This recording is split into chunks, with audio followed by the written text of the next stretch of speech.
Hello friends, price த Lord. சங்கீதம் 144:1 பார்க்குறோம்.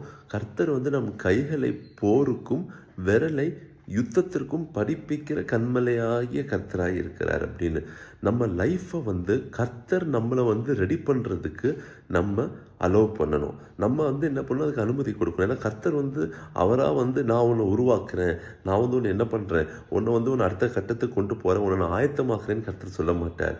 நம்ம கர்த்தர் கையில் நம்மளை ஒப்படைக்கும் போது கர்த்தர் என்ன பண்ணுவார், நமக்கு காரியங்களை கற்பிப்பார். இப்போ நீங்கள் ஜிம்முக்கு போகிறீங்க அப்படின்னா அதில் ஒரு வகையான ட்ரைனிங் என்ன அப்படின்னா, அந்த ஜிம் மாஸ்டர் கம்ப்ளீட்டாக உங்களுக்கு என்ன தேவை, அதாவது உங்களுடைய சரீரத்திற்கு எந்த வகையான எக்ஸசைஸ், எந்த வகையான டயட் தேவை அப்படிங்கிற ஒரு கஸ்டமைஸ்ட் பிளான் கொடுப்பாரு.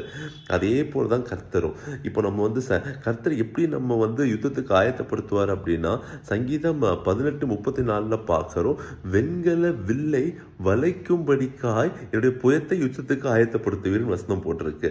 ஸோ நம்ம யோசிக்கலாம், என்னங்க வெண்கல வில்லை வளைக்கிறது தான் பெரிய விஷயமா, அதை உடைக்கிறது தான் பெரிய விஷயமா? வெண்கல வில்லுங்கிறது ஒரு ஸ்டீல் பொவ்வை உடைக்கும்படிக்காய் கர்த்தர் நம்மளை என்ன பண்ணுறாருன்னா நம்மளை ஆயத்தப்படுத்துறாருன்னு இருக்கு. அப்படி இருக்கும்போது சில பேருக்கு என்ன சந்தேகம் வரும்னா, இதுதான் பெரிய ஆயத்தமா அப்படின்னு. இது ஒரு பெரிய ஆயத்தமா?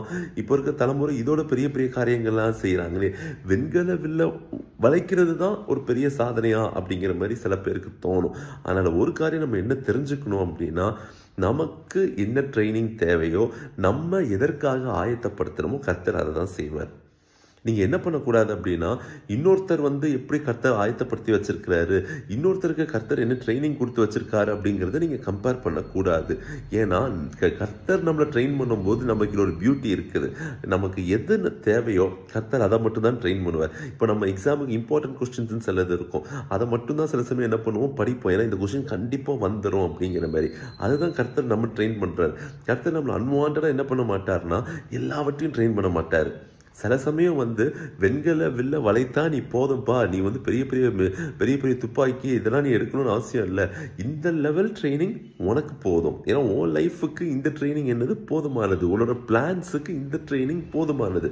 கர்த்தர் நம்மளை எப்பவும் அப்படிதான் ட்ரெயின் பண்ணுவாரே தவிர, நம்ம என்ன பண்ணக்கூடாது அப்படின்னா, இன்னொருத்தருடைய லைஃப்ல கர்த்தர் எப்படி அந்த பர்சனை உருவாக்குறாரோ அதை நம்ம ரெப்ளிகேட் பண்ண ட்ரை பண்ணக்கூடாது.